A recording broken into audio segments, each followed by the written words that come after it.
Hello and welcome back to D6 Tabletop. In this video, we're at a 1000 point 40k tournament at Atlas Tabletop Gaming in the Gloucester Keys. I've brought my Tau.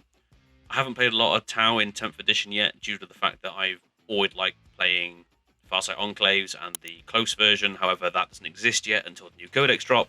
So I thought I'd bring them for a change rather than my Necrons and have a little go. So let's have a look at my list, have a look at Atlas Tabletop Gaming, and then get into the tournament.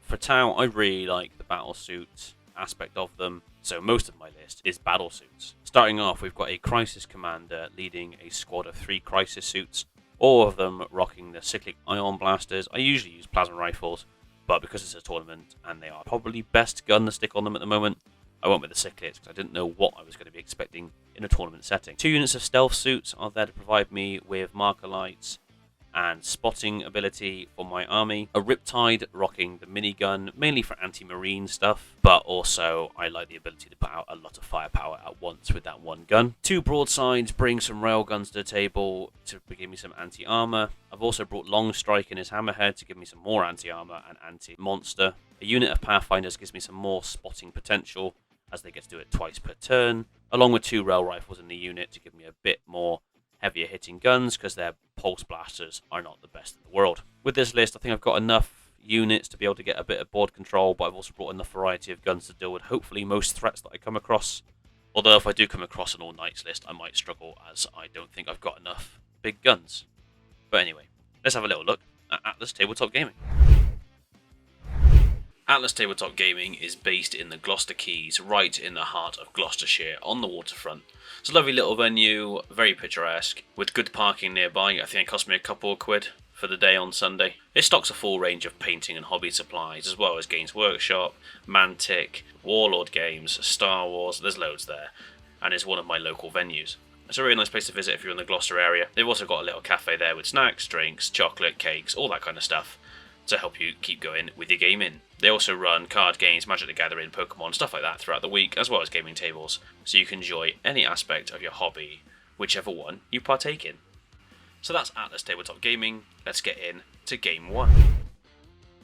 Game 1 was against Chaz, one of my local players I see at the local gaming club. It's always a good game with him, so he's brought his Tyranids, I've brought my Tau. It's basically Pacific Rim on the tabletop. We're playing Sweeping Engagement, Sites of Power, and Chosen Battlefield. Due to Chosen Battlefield, you are able to place your own objectives at the start of the turn. I got really lucky here in the sense that when we placed the objectives, they managed to be more towards my half of the board with that big terrain piece in the middle, creating firing lanes. And then when we rolled off to see who picked sides, I managed to win the roll-off, thankfully, and I picked the side that would allow me to sit back and shoot best, as that's what my army does. I sat back and shot as much as I could. I do not want any of those large bugs with claws and teeth coming anywhere near my tin cans with guns. I got quite lucky here with the draws early game. I managed to get a couple of decent secondaries.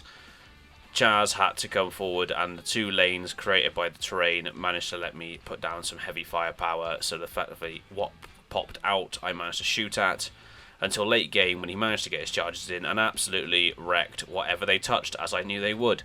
Thankfully, by then, the points had already been scored, and I'd managed to complete a number of objectives, with the final score being 90 to the Tau, 34 to the Tyranids. It was a really good game. It's always a fun game against Chaz. It all came down in one instance to me just making some clutch, invulnerable saving throws on the Riptide and Crisis suit, just getting them to last a little bit longer in the game before they got opened up like a tin can. So yeah, really good game. Let's go on to Game 2. On to Game 2 then. The problem with scoring good early on is that you peak too early, and in this case I end up playing Jack. Now if you've watched my previous videos when I was at an Atlas Tourney playing my Necrons, you'll see that I ended up playing Jack in that one. But this time he's brought his Eldar. We're playing Take and Hold, Search and Destroy, and Chosen Battlefield. It went about as well as last time, setting the tone for the game. I got first turn, I moved my Riptide, I got overwatched, using Fate dice, and took 6 wounds straight away. So that went well, and that about set it up for the rest of the game. Now, I thought I was a shooty army. Turns out I'm not the shootiest of armies. He shot far more accurately, and I failed a terrible amount of save rolls, allowing him to capture good board control, good points, good draws on the cards, and I just could not keep up with it. So, holding on as much as I could, scoring what I could. Still a fun game. It's always fun when you play Jack. Silly game, and ended up with the final scores 44 to me, 89 to Jack. So not as bad as the loss I took last time, but still a good fun game. So let's move on to Game 3. Game 3 then, against Tom and his Space Marines. We're playing a Dawn of War deployment, priority targets, and chosen battlefield. I made a massive error at the start of the game where in the deployment phase I completely forgot to put a broadside down. I just miscounted my units. Tom, the gentleman that he is, let me put it on the table anyway after the game started. This is a really hard game and a really good game, and at the end of it we both had very few units left. I think I only had one. I think he might have had 1 or 2 characters remaining. I just can't figure out why, but for some reason everyone always targets the Hammerhead and the Riptide first. I have no idea. It was absolutely brutal. For every time one of us made a play, the other one had a counter play. Those gladiator tanks are brutal, as I found out during this game. I've never really played against them before, but their inbuilt reroll to hit, wound, and damage is disgusting. Tom scored really well early game with getting a nice draw of secondaries. As the game wore on and we lost lots of units, I ended up drawing a lot of board control secondaries, which I just couldn't score due to the fact that I had no units left. And that pretty much sealed the deal in the game-wise, with the final score being 77 to Tom, 46 to me. Really good game, really fun game, and now on to Game 4. Okay, so we're on to Game 4 against Carl, and he has also brought Audari.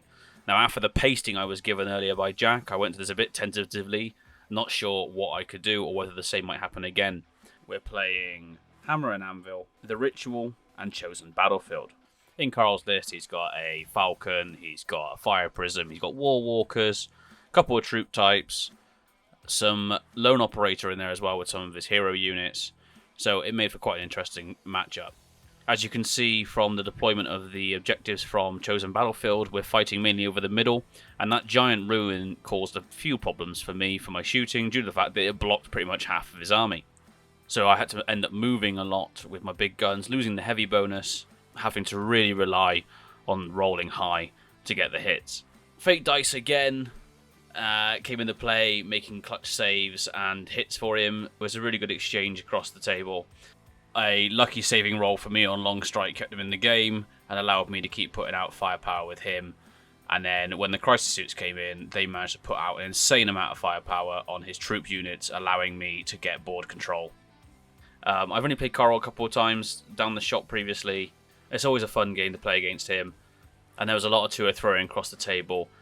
However, in this case, the firepower was on my side, and I managed to take out his big vehicles early on, meaning that I could concentrate on board control, scoring points, and then getting rid of his infantry units, with the final scores being 95 to 52, and a win for the Tau, making it 2 wins and 2 losses for the tournament. So there we have it. 2 wins, 2 losses, 9th overall. Not bad, I don't think, showing for the Tau. Will I play them again? Yeah, maybe they're fun. Just obviously you can only shoot or play in really one phase. But with the new Space Marine Codex out now, I'm going to be looking at what Space Marine army I want to do next. Probably Raven Guard. We'll have a little look. Well, not Raven Guard, but the Shadow Strike Task Force, whatever it's called now. But anyway, if you've enjoyed this kind of content, you've enjoyed this video, please like the video.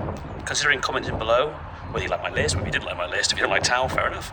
And consider subscribing to the channel. Until we see you on the next one, thank you for watching. Take care. Goodbye.